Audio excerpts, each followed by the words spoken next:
Mario Galaxy 1 and 2. Not just two of the best Mario games ever made, but two of the best games ever made. But why are they so good?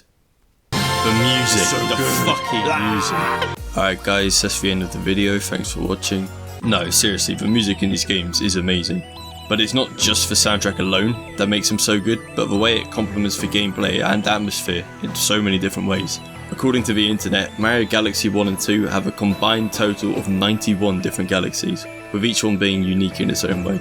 Take the Fluffy Bluff Galaxy for example. The second you land on this planet, you're met with this really good, grand sounding song, which sets the tone perfectly for this galaxy, where you'll be long jumping from cloud to cloud, swinging off vines, avoiding cosmic clones where you collect 5 of these orange things, platforming up the side of a building, and avoiding these weird birds with spikes on their heads which dive headfirst into the ground trying to hit you.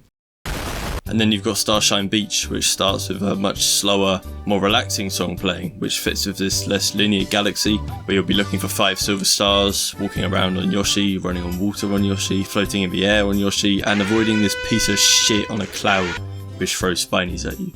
I think this one's interesting. It's called the Slimy Spring Galaxy, and it starts in this small cave area, and the music here is much slower and much more simple than most of the other songs in the game. The galaxy itself is almost completely linear, and it mostly consists of swimming through this underwater tunnel, avoiding the many different obstacles in your way until you reach the end, where you exit the tunnel and find yourself outside in this really nice area.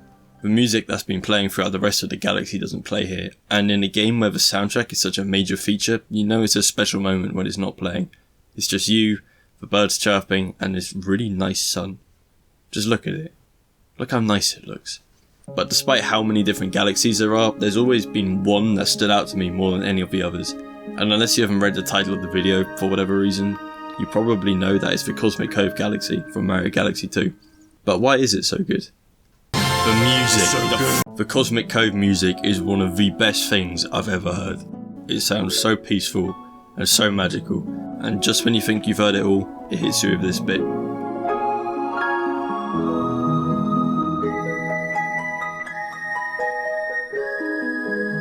In a game series with such amazing soundtracks, you know it's doing something right to stand out. When you start the first level of the galaxy, you're met with this music as you fly in over the main planet, so before you even land you could tell this is going to be a slower paced level with quite a relaxed atmosphere.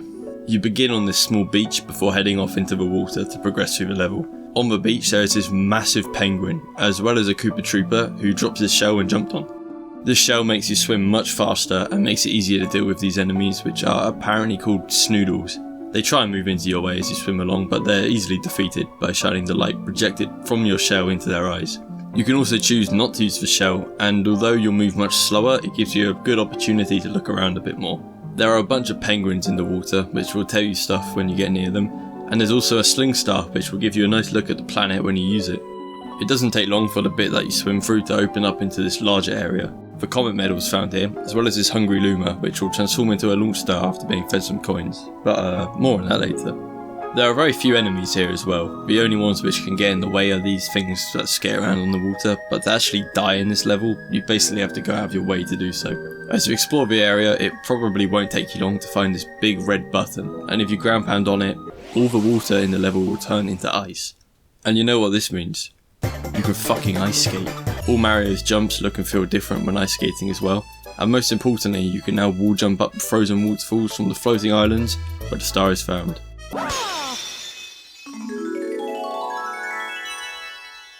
But before you do that, you're gonna want to ice skate around for like 10 minutes, at least. I honestly think that freezing the water and skating around on it is one of the most memorable things about this game, and for good reason. I must have spent hours just ice skating around this place when I was younger, playing the game for the first time. I think there's something about it which is just really relaxing, I suppose. Something else about this first level which I find really interesting is that if you don't explore anything and just go and do what you're supposed to do, you can finish the level in under 2 minutes. I tried to speedrun it and I finished it in around 1 minute 30, and it can be definitely done quicker than that. I love how what is actually a really short level normally takes so much longer to complete, because it's such a nice peaceful galaxy, so much to look at. Trying to finish it as quickly as possible feels like doing the opposite of how the level is supposed to be played. Also, the ice skating is fun, and that takes up a lot of time as well. Speaking of ice skating, you get a chance to do some more of that at the start of the second level of the galaxy.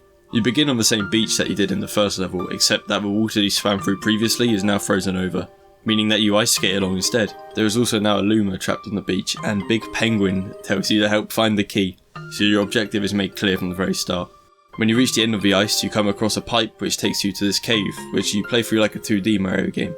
The first part is fairly simple, and it acts as a place for you to get used to the 2D swimming controls. There are more penguins around, and they give you some tips on what to do. But when you open up this door, you've actually got some enemies to avoid in the form of these eels.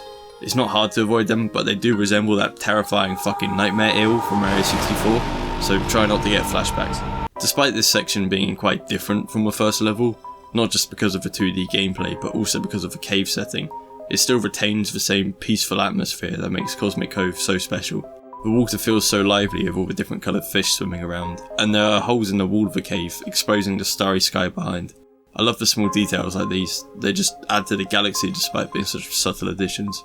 After getting past the eels, you enter another pipe, and this one takes you to one of my favourite parts of the galaxy. Space. Exiting the pipe and arriving on a floating platform in space absolutely amazed the 7 or 8 year old me playing the level for the first time, and I still love it now. There's something magical about swimming through water that's floating in space while the Cosmic Cove music plays in the background. Gameplay wise, this section does a great job as well, taking the 2D swimming and upping the difficulty, with more obstacles to avoid and the added danger of falling into the dark, lonely void of space if you fuck up and fall out of the water.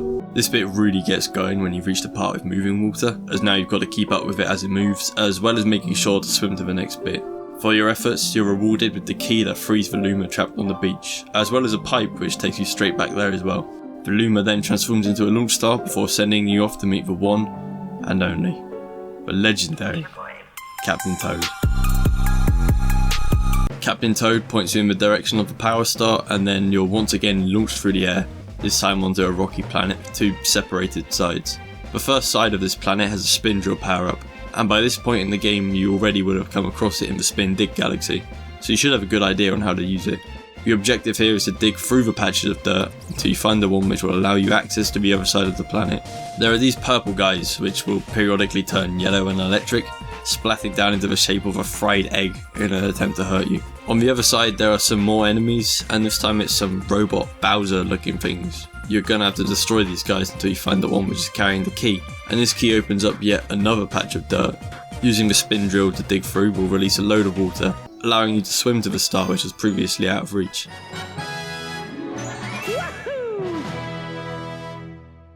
This level definitely differs a bit from the first, I think mainly due to the more linear design, which is particularly apparent in the 2D sections, where to progress you travel in one clear direction, as opposed to the first level which is much more open for exploration. I don't think the reduced amount of exploration takes anything away from the second level though, and I actually think it does a really good job of taking the atmosphere and gameplay, which is introduced in the first level, and then fitting it into a more linear focus level, while also expanding on this with a bunch of cool ideas, such as the 2D sections and the use of the spin drill power up. I also love how there's a bit literally swimming in space as well, it's just really cool. Now, the third and final level of the Cosmic Cove Galaxy is different to the other two, as it's what's known as a secret star or hidden star. This means that the star is found somewhere within one of the other levels of the galaxy, and in this case it can be found in the first one. Now you may remember that earlier in the video I mentioned a hungry Luma which can transform into a launch star with fed a certain number of coins. Well, feed this guy 15 coins and he will transform into a new planet. If you take the newly formed launch star, you'll find out that this planet is covered with shallow water. There are more of these water skater things, as well as these gaps in the planet, which expose that terrifying black hole in the centre, which is just waiting to consume Mario's soul. There is also a rabbit here, which carries the power star, and instead of just handing it over, he decides to be a dickhead and runs off instead. So if you want that star, you're gonna have to catch him. There is no need to panic though, as if you ground pound on this big blue button, the water will turn into ice, like how it does in the first level, except that now there's a time limit which will turn the ice back into water if you take too long. This level is where all the time spent aimlessly ice skating around becomes useful, as now there are holes in the ground to avoid, and an objective in the form of catching the rabbit.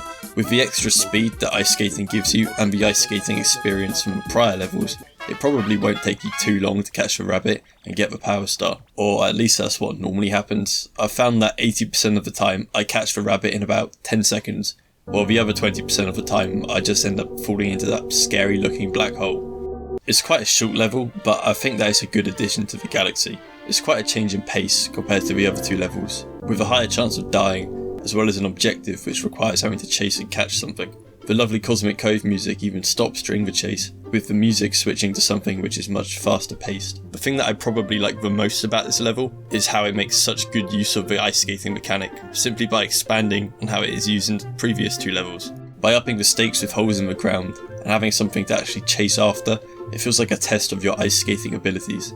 And there we have it. That's the Cosmic Cove Galaxy.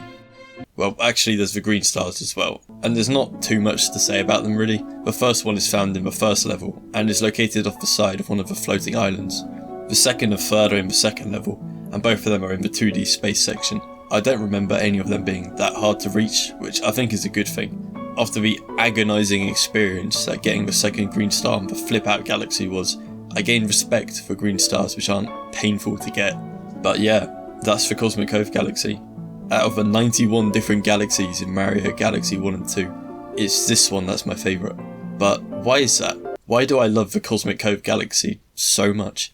The music. You know, I actually ask myself that same question sometimes. I've spent a lot of this video talking about the gameplay, for example the ice skating and the 2D sections, but neither of those 2 mechanics are exclusive to Cosmic Cove. Several other galaxies have 2D sections, and some are even almost entirely 2D. Such as the Honey Bloom Galaxy.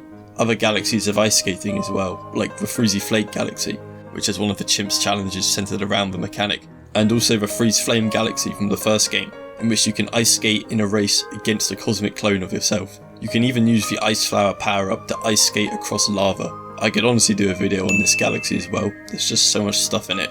You know, I could probably do a bunch of videos on why I love different galaxies from these games. I'm just gonna go do that real quick, don't mind me. But yeah, as I was saying, these gameplay features aren't limited to just the Cosmic Cove Galaxy. But it's not the gameplay alone which makes me love the galaxy so much, it's the way that it fits in with that calm and peaceful atmosphere so perfectly. Swimming around exploring, freezing the water and ice skating around, a 2D section in an underwater cave and in space, chasing a rabbit by ice skating after it. All these memorable moments which all just fit in so well with the galaxy. Cosmic Cove isn't the only one to do this though. The Space Junk Galaxy also has a wide variety of different gameplay features, as well as its own peaceful atmosphere and soundtrack. I mean, come on, the Space Junk music just sounds amazing.